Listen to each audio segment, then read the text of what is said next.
근데 왜 우리가 감사를 해야 되느냐 얘기죠. 하나님의 은혜를 받았으니까 당연히 감사하죠. 하나님께로부터 받은 은혜는 뭐 우리가 셀 수가 없을 정도로 많잖아요. 그리고 이웃에게 감사하는 것은 그 사람들이 날 보살펴 줬잖아요. 그러니까 감사해야죠. 특히 어린이들은 엄마 아빠에게 감사해야죠. 그래서 우리 어린이들이 엄마 아빠한테 감사합니다 한번 하겠습니다. 자, 어린이들만 시작. 큰 소리로 하세요. 시작. 네. 그 말 억지로 시켜서 반대라고 그냥 늘 일상에서 그 말을 많이 쓸 수 있게 가르치십시오. 우리 아이들이 어디 가서 감사합니다 말만 잘해도 60점은 먹고 들어가요. 60점. 그런 걸 가르쳐야 돼요. 자, 또 있어요. 하나님의 명령입니다. 범사에 감사하라 명령이잖아요. 그리고 우리가 이렇게 해서 우리가 살고 있는 이 세상을 하나님의 나라로 넓혀 나갈 수가 있잖아요. 무엇보다도 나를 위하여. 나를 위하여 감사합니다. 너를 위한 하나님의 뜻이다 그랬잖아요. 감사하는 삶이 너희를 위한 하나님의 뜻이다. 나를 위한 하나님의 뜻이에요. 감사하며 살라는 거예요. 그리고 감사하며 살아야 기쁘게 살 수 있는 거죠. 그래서 이게 굉장히 연결되어 있어요. 항상 기뻐하라, 쉬지 말고 기도하라, 범사에 감사하라. 여기 보면 너희를 향하신 하나님의 뜻이라고 되어 있잖아요. 그러니까 기뻐하는 거, 기도하는 거, 감사하는 거. 특히 기도하는 건 뭐예요? 하나님과 커뮤니케이션을 잘하라. 소통을 잘하라는 뜻이에요. 하나님과 소통을 잘하고 그러면 기뻐지는 거죠. 감사해야 되고. 감사해야 기뻐지고 기뻐해야 감사할 수 있는 것이죠. 이런 관계가 있습니다, 여러분. 그래서 이거 별개가 아니고 다 연결되는 것이라는 생각을 해보시죠. 항상 기뻐하고 항상 감사하고 그러려면 하나님과 소통이 잘 되는 상태여야 된다는 것을 의미하고 있죠. 자, 감사하는 사람의 특징이 뭔가요? 감사하는 사람은 굉장히 많은 특징이 있어요. 항상 하나님의 관점으로 세상을 보거든요. 자, 이거 그림 보세요.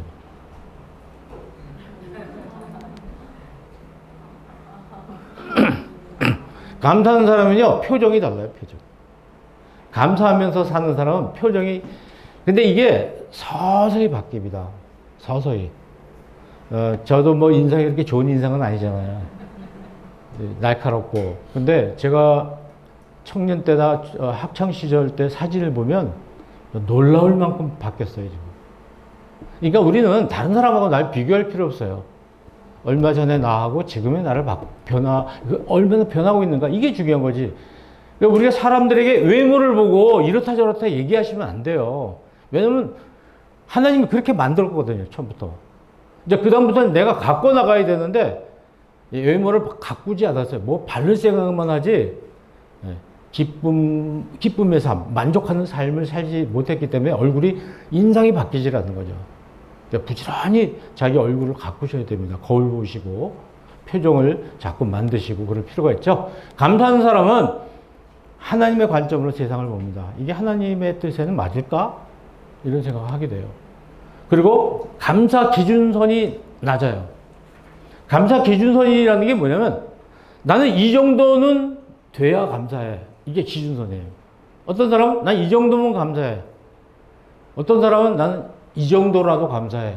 사람마다 이 기준선이 달라요. 근데 감사하는 사람은 기준선이 낮아요. 감사 안 하는 사람은 기준선이 굉장히 높고 한이 없어요. 어떤 사람은. 끝없어. 뭐 하늘 높아야 돼. 그래야지 나는 감사할 수 있어. 이렇게 되는 거죠. 여러분 감사의 기준선을 낮춰야 됩니다. 그 센서라는 건 뭐냐면 뭔가 반응이 빨리빨리 오는 거예요. 이거 고마운 일인데? 이거 감사한 일인데? 그렇게 금방금방 느끼는데 그게 뭐 이렇게 감각이 없어져요. 센서가 무뎌지는 것이죠. 그래서 여러분 한번 손 일으켜 보세요. 자, 따라서 감사의 기준선. 감사의 기준선을 낮추자. 자, 다시 한번 시작. 감사의 기준선을 낮추자.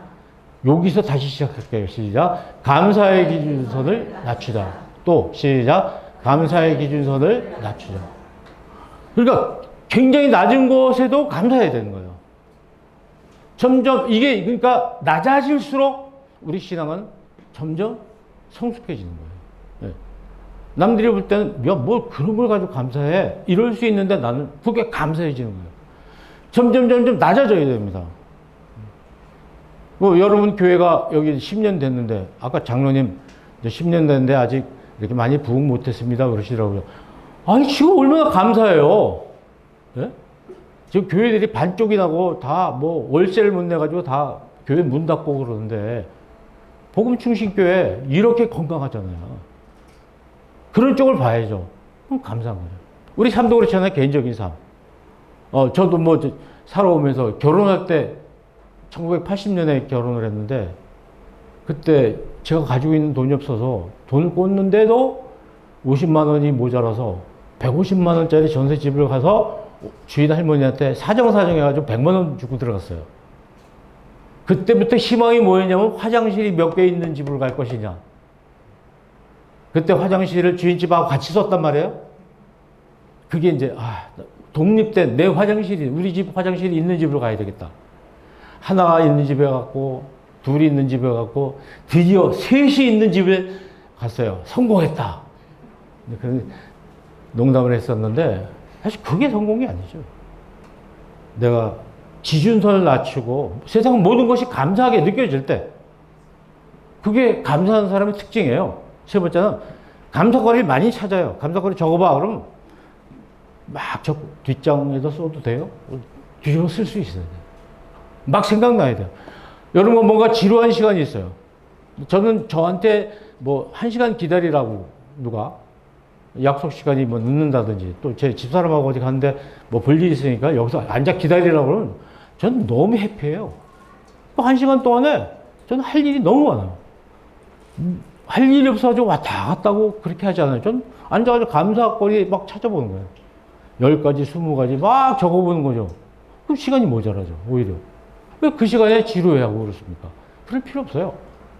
이거 습관들이어야 된다는 말씀을 드리는 겁니다.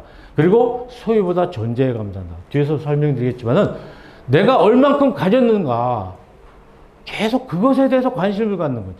그게 아니라 야, 내가 전보다 어떤 사람으로 변해 있는가? 내가 어떤 존재인가? 존재의 의미, 이런 걸 찾게 되는 거죠. 내 인생의 의미. 그리고 하나님이 나와 함께 하셔서 바뀌어진 나의 삶, 행복해진 삶. 그게 관심이 있는 거예요. 집값이 좀 떨어지면 어떻습니까? 행복하면 되죠. 그전에 집에 있을 때 비싼 집이었는데 지금은 집값이 떨어졌다. 이사 와서 떨어졌다. 근데 여기서 마음이 굉장히 편하고 더 건강해지고 그거 복이잖아요? 큰 복이죠. 제가 목동에 살다가 별내로 이사를 갔단 말이에요. 근데 집값이 훨씬 싸죠, 거기가. 우리가 산 거보다도 지금 집값이 떨어졌어요. 그럼 어떻게 돼요? 매일 고통스럽게 살아야 되는 거 아닙니까? 그렇지 않아요. 여기 와서 건강이 상당히 좋아졌고, 산책할 곳이 너무 많아졌고, 너무 행복해요. 그런 존재에 대한 것을 우리가 생각해야지 매일 이런 내가 가지고 있는 소유에만 신경 써서는 안 되겠다는 말씀 드리는 거죠. 자, 근데 그 다음에 중요한 단어가 채무자라는 단어입니다. 채무자. 채무자가 뭐냐? 누가 채무자예요? 채권자는 받아야 될 사람이 채권자죠. 채무자는 빚을 갚아야 될 사람이죠. 빚 지고 있는 사람이 빚쟁이, 빚을 지고 있는 사람이 채무자예요. 그래서 세상에는 채무자고 채권자가 있어요. 채무자는 어떤 사람이냐?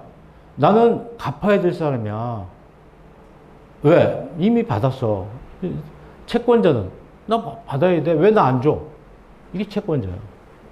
그러니까 채권자 의식을 가지고 있으면 감사가 절대 나오지 않아요. 난 이미 많은 걸 받았어. 그러니까 감사하는 거예요. 채권자는 너 왜 안 주세요? 하나님 저한테 왜 이런 거 안 주세요? 계속 그걸 계산하고 있는 거예요. 받을 생각만 하니까.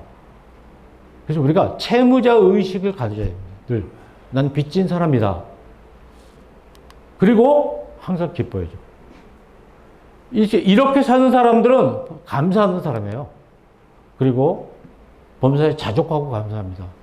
뭐 어려운 일이 생겼어도 감사하고, 어떤 사람은 자동차 사고 나가지고 거의 죽을 뻔했는데 감사하다고 그래요. 그럴 수밖에 없죠.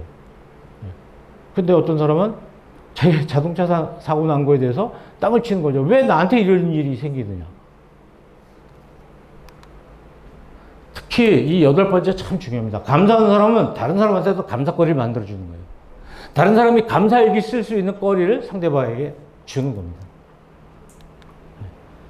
그리고 이렇게 되면 신앙적으로 성숙하고 자립하게 돼요. 신앙적으로 자립하게 돼요. 좀 어려운 얘기인데, 여러분, 신앙생활이요, 자립을 하셔야 돼요, 자립. 이제 교회 생활 10년, 20년을 하고도 자립하지 못하고 늘 교육자한테 기대고 의지하고 그러면 안 돼요. 이제 빨리 성숙해서 자기 스스로 문제를 자기 스스로 하나님과 기도하고 해결해 나가야 되는데, 그렇게 오래된 교인이 계속 목사님한테 기대고 있어요. 그럼 목사님이 새로운 교인들을 어떻게 양육합니까? 시간적으로 나지 않잖아요. 신방도 마찬가지예요. 신방도 새로운 교인들이 한때 신방을 가실 수 있도록 오래된 교인들을 양보를 하셔야 돼요. 의뢰 신경 안 쓰셔도 됩니다. 새로운 교인들한테 가보세요. 근데 오래되신 분이 우리 집 개업하는데 목사님 안 오셨다고 막 화를 내고, 그런 걸 옆에서 많이 봐요. 내가 우리 교회에 얼마나 기여한 사람인데 이렇게 무시할 수 있냐. 그 뭐죠? 굉장히 자립도가 낮은 거예요. 경제적으로 자립해야 되지만 신앙적으로 자립해야 돼요. 자기의 문제를 자기가 하나님과 만나서 해결해 나갈 수 있어야 돼요. 그래야 목회자에게 기대지 않게 되고, 목회자는 다른 사역을 할 수가 있잖아요. 우리가 성경 공부를 왜 합니까? 내가 자립하기 위해서 성경 공부하는 거 아니에요? 기도하는 것도 마찬가지로. 자립이라는 단어에 좀 생각해 보시면 좋겠어요. 한번 읽어볼까요? 시작.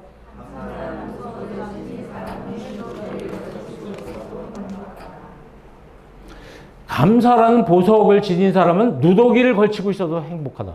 그렇죠. 마음속에 우리가 감사라는 것을 가지고 있으면 외모가 남들이 보기에 누추해 보여도 행복한 거예요. 그래서 이런 소유에서 우리가 벗어나는 것이 굉장히 중요합니다. 그래서 감사라는 게 또 이런 힘이 있어요. 읽어볼까요? 시작.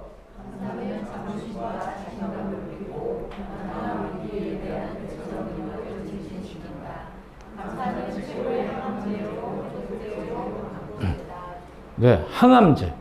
우리의 병을 이기게 해주는, 막는. 그러니까 마음에 감사함이 가득 차야 된다. 계속 같은 이야기를 지금 해드리고 있는데, 해독제고 방부제. 이런 이야기.